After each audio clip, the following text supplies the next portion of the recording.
Welcome back students. तो आज हम लोग पढ़ेंगे अलजेब्रा क्लास 6 चैप्टर 11। तो मेरे पास कमेंट्स आए थे कि मैं इस चैप्टर को बनाऊं, तो फिर मैं इस चैप्टर को तैयार कर ये आपको पढ़ाऊंगी। ठीक है, तो सबसे पहले हम समझ लेते हैं कि अलजेब्रा है क्या। तो जैसे कि हमारे पास मैथ्स में अर्थमेटिक्स होता है, ज्योमेट्री होता है, इसी तरह हमारे पास होता है अलजेब्रा। ठीक है, तो इसको समझने के लिए मैं आपको मैथ्स पैटर्न से समझा देती हूँ। तो यहाँ पे हम लोग देख सकते हैं, यहाँ पे मैंने एक एल लिया है। मैंने दो मैथ्स को यूज़ करके एक एल बनाया है। ठीक है, तो जैसे अगर मैं इस मैथ्स पैटर्न को कंटिन्यू करती हूँ तो क्या बनता है देखते हैं। यहाँ पे मैं यहाँ पे 3L बना लेती हूँ।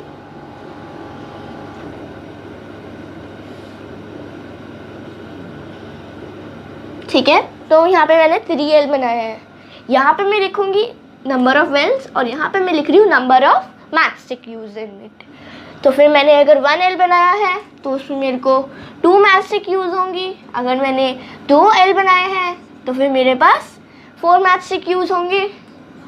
और अगर मैं 3L बनाती हूँ तो मेरे पास 6 मैचस्टिक्स यूज होंगे।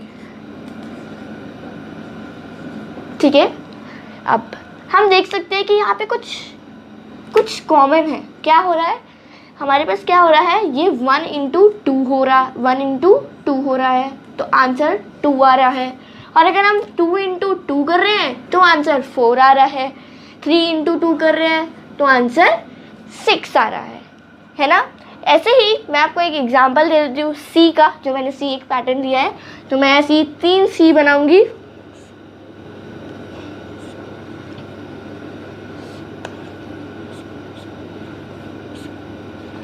तो यहाँ पे 3 सी बना लिए हैं। यहाँ पे मैं लिखूंगी नंबर ऑफ सी और यहाँ पे लिखूंगी नंबर ऑफ मैचस्टिक्स यूज्ड। तो यहाँ पे मैं फर्स्ट सी का लिखती हूँ। अगर मैं 1 सी बना रही हूँ तो यहाँ पे मेरे पास 3 मैचस्टिक यूज होंगी। अगर मैं 2 सी बना रही हूँ तो मेरे पास 6 मैचस्टिक यूज होंगी। और अगर मैं 3 सी बना रही हूँ तो मेरे पास 9 मैचस्टिक यूज होंगी। अब जैसे कि हमने देखा कि इसमें तो हमारी दो मल्टीप्लाई बाय 2 हो रहा था, ऐसे ही अगर हम इसमें देखें तो हमारे पास मल्टीप्लाई बाय 3 हो रहा है। 1 into 3 3, 2 into 3 6, 3 into 3 9। तो हम लोग इसमें कुछ कॉमन देख सकते हैं। जैसे कि मैंने इसके लिए एक तरीके से हम देख सकते हैं, इसमें एक फॉर्मूला यूज़ हुआ है। जैसे इसमें फॉर्मूला यूज़ हुआ है 2n और इसमें यूज़ हुआ है 3n। 2 जो है हमारे नंबर ऑफ मैचस्टिक यूज है, और जो ये 3 है और इसमें नंबर ऑफ 3 मैचस्टिक यूज हुए पर्टिकुलर में, तो ये वो है। पर ये n क्या है, तो जो हमारा n है ये एक वेरिएबल है। तो चलिए अब इस टॉपिक को डिस्कस करते हैं। तो गाइस अब हम लोग अपने वेरिएबल का टॉपिक डिस्कस करते हैं। तो ये हम लोग देख सकते हैं कि वेरिएबल में एक वर्ड है वैरी। ठीक है, वैरी, और वैरी का मतलब होता है चेंज। ठीक है, तो जैसे कि हमने मैथ्स वाले क्वेश्चन में क्या किया था, हमने उसमें n की वैल्यू ली थी नंबर ऑफ l। सपोज अगर मैं एक एल लेती हूँ, ठीक है, तो उसमें कितनी मैचस्टिक यूज होंगी 2, और 1 वैल्यू किसकी है, n की। ओके, n की वैल्यू है, तो मैंने क्या किया 2 into 1, तो आंसर आया 2। अगर मैं नंबर ऑफ l 2 बनाती हूँ, ठीक है, तो इसका मतलब n की वैल्यू क्या होगी 2। ठीक है, तो मैंने क्या 2 into 2 विच इज़ 4। ठीक है, और अगर मैं नंबर ऑफ l 3 बनाती हूँ तो n की वैल्यू 3 होगी। ठीक है, तो मैं करूँगी 2 into 3 which equals to 6। Okay, इस तरीके से हमने c में क्या किया था, c में भी हमने n की वैल्यू ली थी नंबर ऑफ c। तो उसमें हमने क्या किया था, जैसे ये n है, ठीक है, अगर मैं एक c बनाती हूँ, ठीक है, ड्रॉ 1 c, तो ये n की वैल्यू होगी 1, तो ये होगा 3 into 1 विच इक्वल्स टू 3। ठीक है, और अगर मैं ऐसे ही 2 सी बनाती हूँ तो n की वैल्यू होगी 2, तो 3 into 2 इक्वल्स टू 6, ठीक है। और अगर मैं c की वैल्यू, अगर मैं नंबर ऑफ 3c लेती हूँ तो n की वैल्यू होगी 3, तो 3 × 3 = 9। इस तरीके से हमने क्या किया, हमने ये जो n है ये एक वेरिएबल लिया। तो चलिए अब हम लोग वेरिएबल के डेफिनेशन भी पढ़ लेते हैं। तो वेरिएबल की डेफिनेशन है अ सिंबल, एक सिंबल फॉर अननोन नंबर, एक unknown number we don't know yet, it is denoted, वो डिनोट होता है बाय x, y एट्सेट्रा, मतलब और कोई भी। जैसे कि हमने पहले एग्जांपल लिया था, हमने लिया था 2n, 3n, इस तरीके से हम बहुत सारे ले सकते हैं। हम इवन ले सकते हैं 2r बिकॉज r भी एक वेरिएबल है, ठीक है। इस तरीके से बहुत सारे एग्जाम्पल्स भी हो सकते हैं। तो गाइज अब हम लोग बढ़ते हैं अपने नेक्स्ट टॉपिक पे जो है एक्सप्रेशन, ठीक है, एक्सप्रेशन। तो हम एक्सप्रेशन की डेफिनेशन देख लेते हैं। तो एक्सप्रेशन होता है मीन्स हाउ टू एक्सप्रेस, कैसे एक्सप्रेस करें। जैसे कि मैंने एक एग्जांपल लिया, 7 is multiplied by a number, ठीक है। 7 को मैंने मल्टीप्लाई किया एक नंबर से। अब नंबर मैं कुछ भी ले सकती हूँ, इवन मैं उसको a ले सकती हूँ, b ले सकती हूँ, मतलब A to Z कुछ भी सिंबल लेना है, ठीक है। तो मैं इसको मल्टीप्लाई कर रही हूँ, मैं ले रही हूँ नंबर a, तो 7 × a, तो हम इसको 7 × a नहीं लिखेंगे, हम लिखेंगे 7a, ठीक है। तो ये जो आपके पास इस तरह के क्वेश्चन आ सकते हैं, आपको कहा जा सकता है कि आपको ऐसे वर्ड्स में दिया जा सकता है, और हो सकता है कि आपसे पूछा जाए आपको ये न्यूमरल फॉर्म में लिखना है।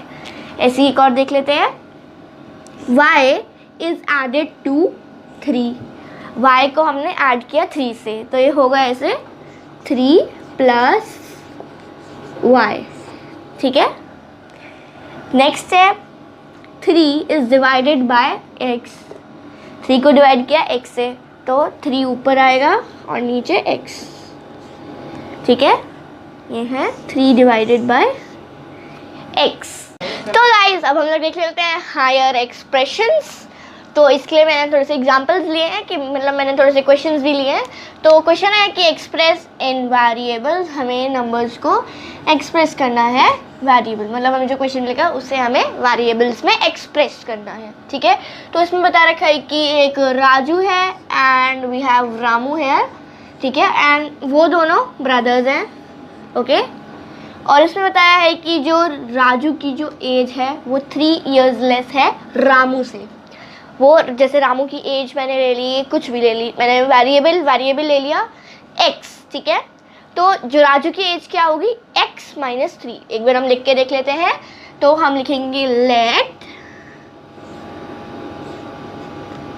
रामूज एज, आपको लिखना है कि आप रामू की एज क्या ले रहे हो, ठीक है। तो x ली है, उसी हिसाब से हमारी राजू की एज क्या होगी,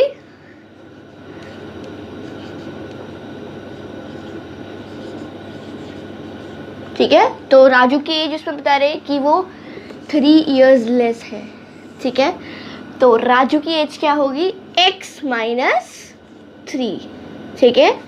तो इस तरीके से हम इस तरह के क्वेश्चंस बहुत सिंपली कर सकते हैं। तो अब मैं आपको एक और एग्जांपल दिखा देती हूँ। ये तो ऑलमोस्ट लास्ट वाले क्वेश्चंस की तरह ही है, ठीक है। इसमें बता रखा है 5 is subtracted from x, easy, ठीक है। हम लोग 5 is subtracted from a variable x, तो हम लिखेंगे x - 5, ठीक है, इजी।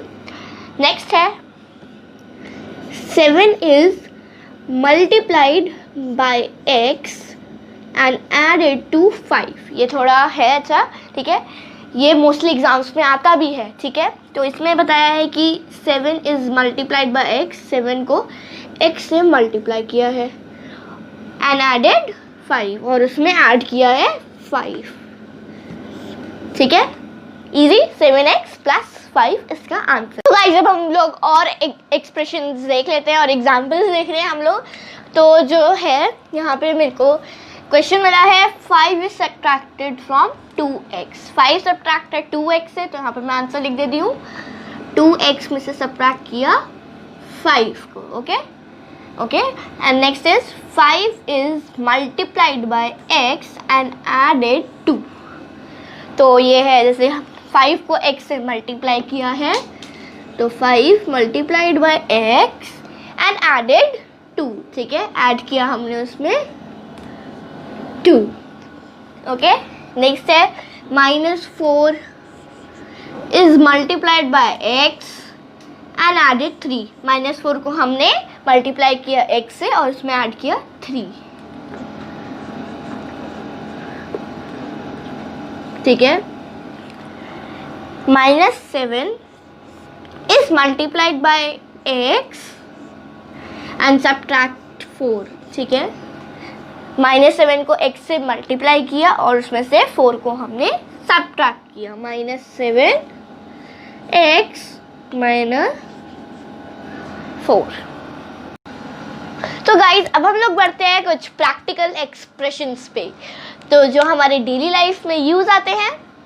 तो इसमें एक प्रैक्टिकल क्वेश्चन है, सरिता हैज़ 10 मार्बल्स, ठीक है, सरिता के पास 10 मार्बल्स है, but more than Babita, Babita से 10 ज़्यादा है। तो यहाँ पे हमें बताया कि सरिता के पास मार्बल्स जो है ना बबीता से ज़्यादा है, तो मतलब बबीता के मार्बल्स को हम लोग कोई वेरिएबल में ले लेते हैं। तो बबीता को मैंने लिया है x, ठीक है। तो हमारे सरिता के कितने मार्बल्स होंगे, सरिता के कितने मार्बल्स होंगे 10 + x, बिकॉज अगर बबीता के जो मार्बल्स है उससे 10 ज़्यादा है सरिता की, ठीक है। तो अब हम बढ़ते हैं अपने दूसरे प्रैक्टिकल एक्सप्रेशन पे। तो इसमें है कि Ram age is double than Shyam age, ठीक है। तो जो ऐसे हमने शाम की एज कोई भी वेरिएबल ले सकते हैं, तो मैं इधर शाम की एज ले रही हूँ a, ठीक है। तो इसमें बताया है Ram age is double than Shyam, तो हमारे राम की एज क्या होगी, डबल बोला है, डबल मल्टीप्लाई बाय 2 होती है, तो 2a, 2 × a, तो राम की एज होगी 2a, ओके। थर्ड एक्सप्रेशन है Raju father's age is 25 years more than Raju's age. Raju की फादर की जो एज है वो राजू की एज से 25 ज़्यादा है। तो अब हम लोग राजू की कोई भी एज ले सकते हैं वेरिएबल में, तो इधर मैं ले लेती हूँ y, ओके। तो राजू की फादर की एज क्या होगी, लिखने से है राजूज फादर, ठीक है। इसकी एज क्या होगी, क्योंकि 25 ईयर ज़्यादा है तो होगा y + 25, तो ये हो गई राजू के फादर की एज। गाइस तो आपको पता चल गया होगा कि अलजेब्रा पे एक्सप्रेशंस होते हैं, वेरिएबल्स होते हैं, और वेरिएबल होती है अननोन वैल्यू जिसके भी नहीं पता होती, और उस अननोन वैल्यू की बहुत सारी वैल्यूज हो सकती है। तो जैसे कि मैंने आपको इस बार प्रैक्टिकल एक्सप्रेशन दिखाए हैं, जिससे आपको बहुत होप हो गया, आपको समझ में आ गया होगा। तो नेक्स्ट वीडियो में मैं आपको आगे का बताऊँगी। ये एक इंट्रोडक्शन वीडियो था। अगर वीडियो अच्छा लगा तो प्लीज़ इस वीडियो को एक थम्स अप देना, सब्सक्राइब करना और शेयर करना, और हाँ, सब्सक्राइब के पास वाले बेल आइकन को बजाना मत भूलना। बाय, राधे राधे। जैसे कि हमने पहले एग्जाम